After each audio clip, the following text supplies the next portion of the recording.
2018. Does it feel like it's been that long ago? I'm old. It feels like it was last year for me. Well, I guess then I'll say it feels like yesterday. If you feel old, make myself feel old. So when do you remember first picking up a basketball? Like, how old were you when you got into the game? Probably just straight out the womb, honestly. You know, everybody in my family's pretty much played basketball, done something of that nature. So I'm sure, you know, even if I don't recall it, I'm sure it was there before I even was born. What other sports did you play when you were really little? I mean, I did a little bit of volleyball, softball, track, cross country. Whatever it was to stay active, I pretty much did it all. But it was more so just to stay in shape for basketball.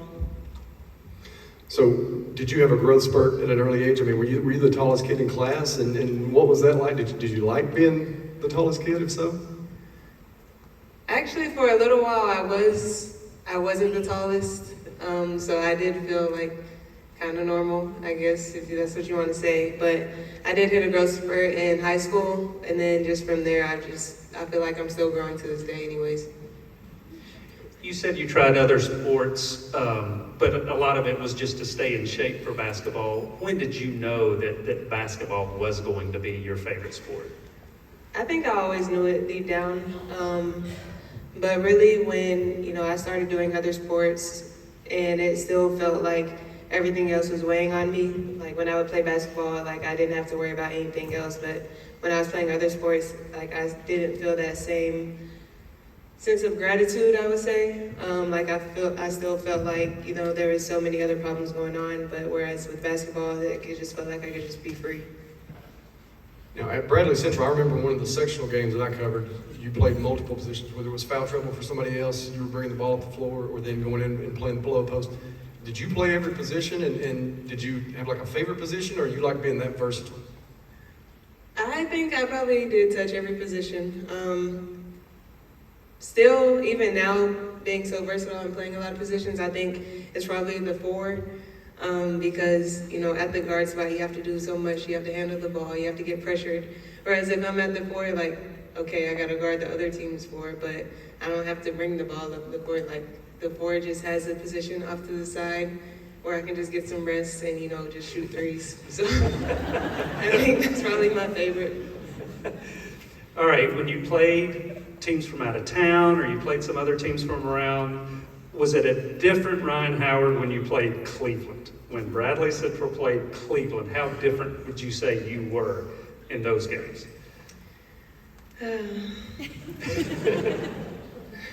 I love playing Cleveland. Some of our best wins are against Cleveland, and you know, I would say that with all of the animosity that is coming with it, you know. I will forever take Bradley over Cleveland, but just being able to have such a great rivalry game, it always just felt like a championship game for us. Like that's how we would treat it, to be quite frank, whether they were good enough to compete with us or not, we always treated it as such. You were the Gatorade Player of the Year, and you had all these other accomplishments that you had, but do you have a favorite memory at Bradley Central, a favorite game or a favorite memory? Favorite memory? There are so many great ones. I think just being able to, you know, win district championships every year that we were there, I think that alone is a great memory because not everybody can say they've done it and not everybody can, you know, have a winning record like I did, like my teammates did at Bradley. And so just being able to have that, you know, as part of my upbringing, I think that's what really means the most. Ryan, do you remember that first moment where you got that first college offer? Where you were, how you got it, what age were you, and just what did that feel like getting that first offer? My first offer was actually from MTSU. We were in the summer camp playing there, and you know, I think I was just coming off of an ankle injury, and we had lost one of those camp games, and I didn't like it, so I came back hurt and all, so we could win the next game. Keep in mind, like this is summer camp, so it's not like we won the championship there. But I think just having that grit and that tenacity, I think that really force their coaches into being like, oh wow, like she's really good. And ever since then, like after that, they just all started flowing in. What was I know some kids enjoy the recruiting process, some it wears them down a little bit. What was your experience? Like, did you enjoy the process? How many trips did you take? Official recruiting visits, that kind of thing? The late night phone calls or text messages or early morning phone calls and text messages from coaches? What was the process like? So I didn't like the process. Not that I didn't like talking to coaches, I just didn't like talking, period. So all of my phone calls were like, oh, we need to get you on campus, and all of my answers were, yeah, sounds good, like, that would be great. Like, all of the attention, I'm not very big on that, but being able to, have all those coaches calling and have everybody interested in the product that you're, producing, it felt surreal and it felt great just to be recognized for that. I'm sure now it's much different, the recruiting process, but when I was going through it, like, I didn't want to talk. So. Ultimately, Kentucky, a program that has been known for years for men's basketball, but when you got there, Coach Mitchell had already started building up the women's program. What was the difference? Why did you pick Kentucky? As soon as I got on campus for my visit, it felt like home. From the coaching staff to the players that were there, like, everything was genuine, everything was honest, and it just felt like I fit right in with what they were building there. And, it didn't take for me to, like, have to see anything specific. Like, we just went to the coach's house and just, like, played games and, watched TV and stuff like that. And so being able to be welcomed with open arms, and, like, that's my first time just genuinely being with all of those girls and all of those support staff and coaches and stuff, and being able to have that, you don't get that everywhere, because a lot of people are just recruiting you for what you can do on the court and not for what you can do in life. You had the rivalry with Cleveland when you were at Bradley. When you were at Kentucky, was the Tennessee game a little different for you, and if so, why? I think the Tennessee game would have been a big game for me no matter where I went, honestly. A lot of people don't know, but they didn't recruit me until the last possible second. So a lot of animosity was built there because, like, I live here, like, I've been doing so good, everybody else recognizes it. Y'all should have too. But being in Kentucky, it made it that much more special. And then being able to continue to put on a show and, come out with the win against them, it felt great. You were the SEC Freshman of the Year in 2019. We've got a lot of young men and young ladies in the audience that are getting ready to go to college. What allowed you to make that transition? What consistency, work ethic, what all kind of applied to that they can take as they go off and make that next leap? I think the sacrifices that you make, honestly, there's going to be a lot of things that you have to miss out on because you're perfecting your craft, or, something that you don't get to do because maybe you have a game, maybe you have practice. But I think some advice that I can give is just staying confident in what you can do and staying confident in what you were recruited to do, because, like, that's what they're counting on you to do. That's what they're bringing you in to help their program, and that's what they want you to do every day. Obviously, you're going to get better at the things that you're not good at now, but if you're confident and you stay, where your feet are and stay dialed in on what you can do and what you're capable of and continue to get better in that, I think it'll be very helpful to your success. Your sophomore season in 2020, SEC tournament, you go 24-26 against Mississippi State and Tennessee in back-to-back nights, and you were playing really well in the tournament, and then COVID happens and the season's over. What did you go through then? How did you stay active with your basketball career when everything was shut down? What was that whole experience like for you, Rhyne?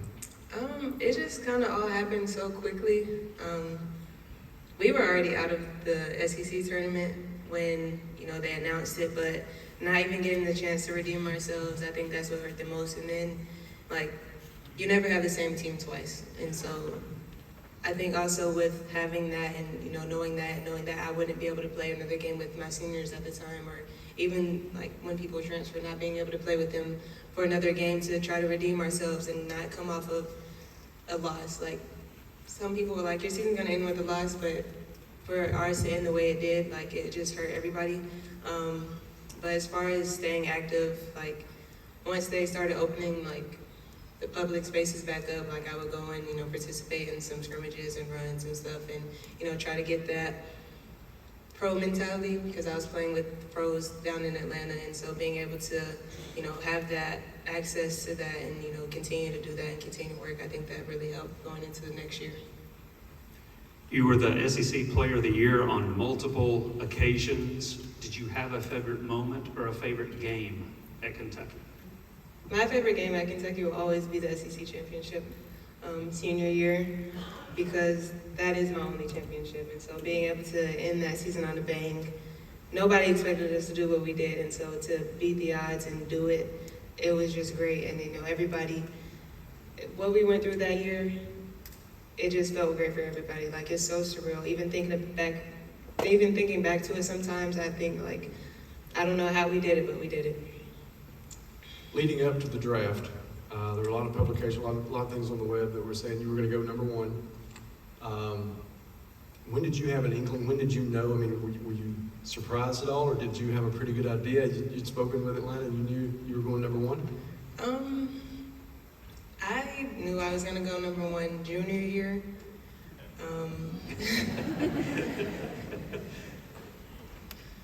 But, obviously, that's just the confidence I have in myself. But obviously, things could have changed. They didn't. But when I talked to Atlanta, they still have the third pick, and Indy had the first pick. Washington had the first pick. I lied. Sorry. But I didn't, nobody came to me and said, oh yeah, we're gonna pick you, you're gonna go number one. They actually went to my mom and, she came to me and she lied to me actually because she knew, if somebody comes to tell me I'm gonna be number one, I'm gonna get on the stage and I'll be like, ooh, thanks, I'm so happy to be here. But she told me, the Indiana Fever's GM used to work at Kentucky, so they have a good relationship. And she said that they had talked and we're thinking about taking me, and I was like, why would they do that? Why would Atlanta trade up and then not take me after what we had talked about? And so I'm sitting at the table, obviously I'm nervous, my whole life's about to change. I think that I should go number one, but my mom said there's a possibility that I don't. And they called my name, and so I'm just filled and flooded with a whole bunch of emotions I don't know how to describe or contain. And so I get up there, I get back to her and I'm like, why would you do that? And she's like, well, I know you so well. I knew if you knew, you wouldn't get up there and you wouldn't show the emotions that you showed. So. What was that actual draft night like for you? What do you remember kind of the most about that? Before, we have to be there so early. So, where all the draftees are in one room and we're just hanging out and just bonding and just, getting to know each other a little bit better. But after the draft happens, I don't think I can fully disclose what happened, but it was a lot of fun for everybody. We were confident enough in the office. We already had the story pre-written, so when it happened, so we could hurry up and get something on the web, we're like, it's done. How difficult is playing a college season and then going straight to the WNBA? Because there was no off season for you. You went straight from college, draft, playing. Yeah, so the draft was on Monday. I was in Atlanta on Wednesday. There's a little bit more of a break now, so with the previous classes, but when I came through, we were, like I said, I was there on Wednesday and we started training camp the next week. So imagine the players who make it all the way to the championship, you don't get any time. And so I and Naz, my fellow rookie, we had been traveling all over the place, accepting awards and all this stuff. And, I mentioned the events that took place after draft.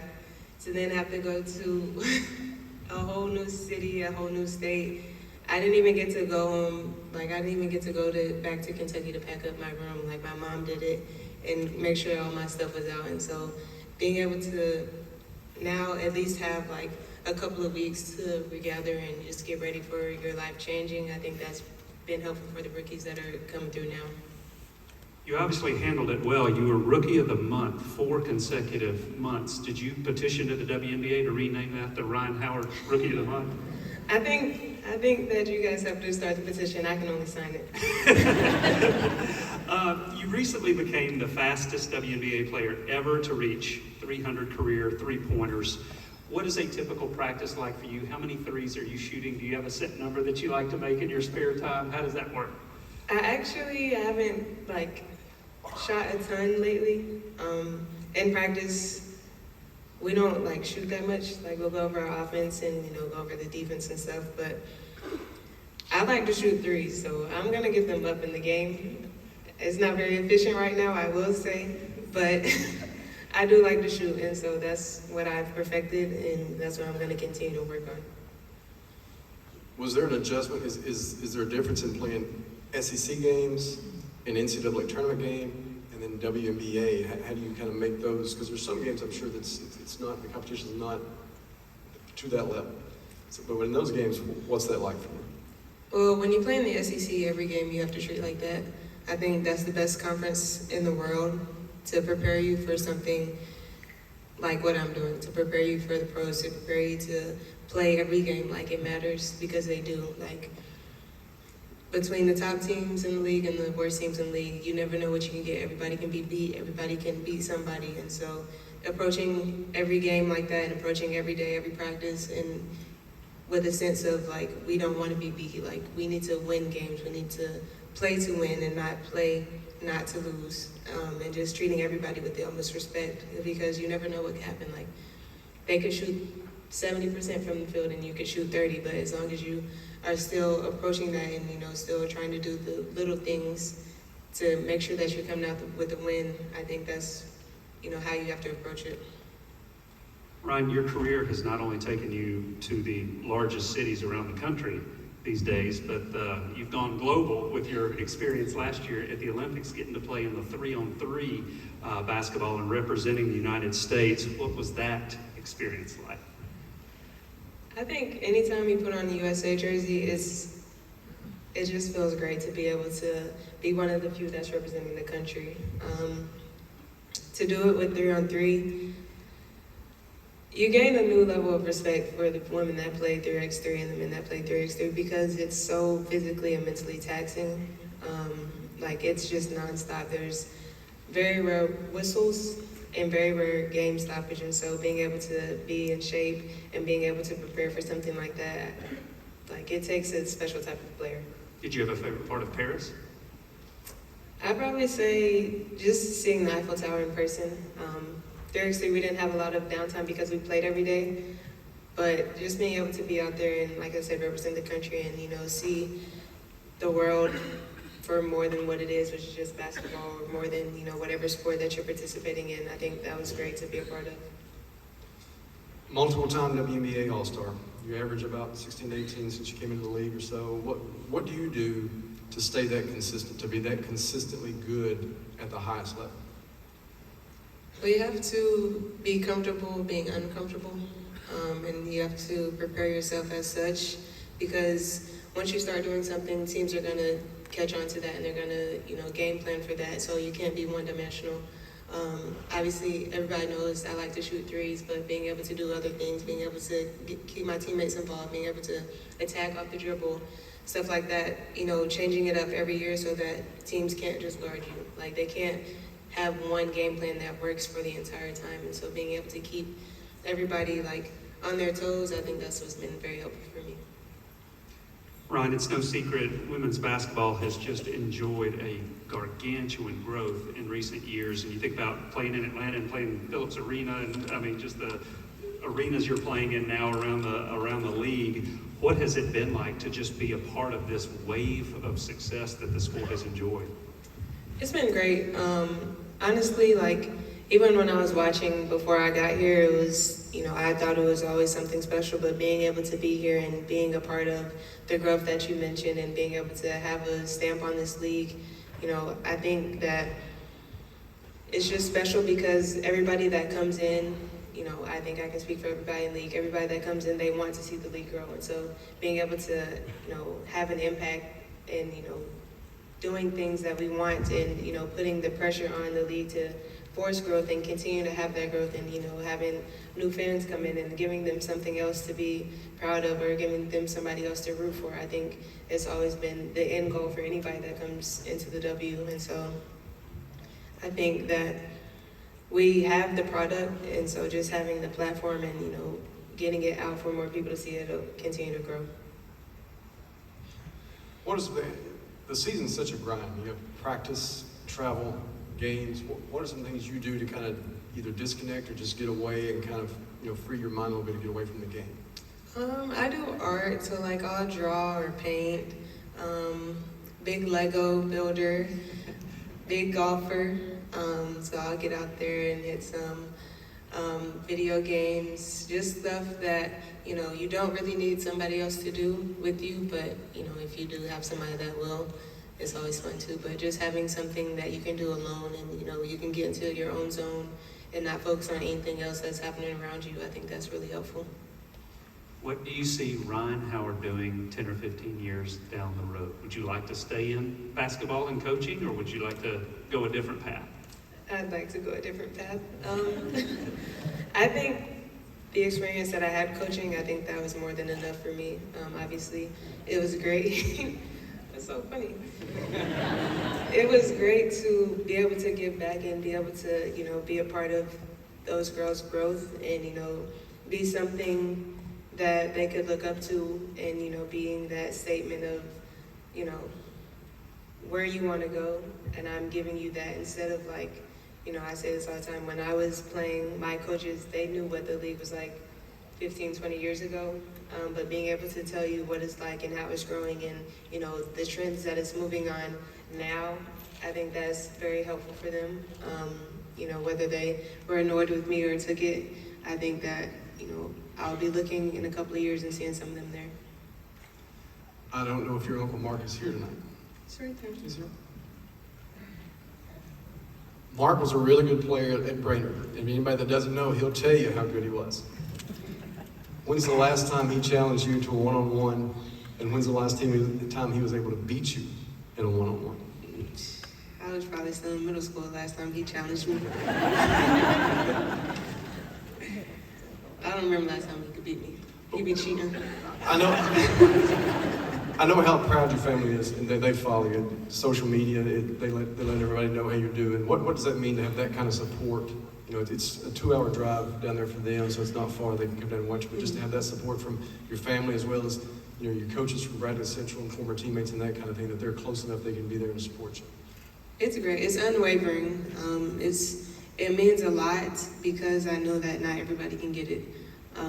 You know, being able to have people that genuinely care about your well-being and genuinely care about, you know, how you're doing as a person rather than what you're doing on the court, it means a lot because, like, you're not the person that you are without your support system. And so having support like what they give me day in and day out, whether I'm playing good or whether I'm playing bad, you know, I always can lean on them, and that means the world to me. Rhyne, I asked you earlier to kind of address those that are getting ready to step into the college realm, but also we obviously have a lot of athletes, freshmen, sophomore, juniors out here too. Just kind of big picture, what's kind of some of the best advice that you've gotten along the way, especially during that grind when just things just, you may have tougher days than others, just the advice that you would give to this audience? I'd probably say, this actually comes from my high school coach, Jason Reuter. Nothing's ever as high as it seems, nothing's ever as low as it seems. So no matter how high you feel you are, like, there's always so much more that you can accomplish. And, you know, whether you feel like you're at your lowest, there's always like something else that could happen to where you like go even lower. God forbid that. But just making sure that you stay even keeled and staying the course and not trying to say, oh, like, this is the worst thing that could happen. Like, there's somebody doing out there that's doing worse than you are right now. And so being able to, you know, take what you have and, you know, never take anything for granted. Well, Rhyne, you know, throughout the history of this event, we've been fortunate to have Venus and Serena Williams, Michael Phelps, NFL quarterbacks like Eli Manning and Drew Brees. We've had former Braves like John Smoltz and Chipper Jones, but you were the very first who received that we're honored at the Best of Preps as an athlete to come back as a speaker. So we really appreciate you taking the time in season to join us here at the Best of Preps Awards. No, thank you. I'm honored. Rhyne Howard.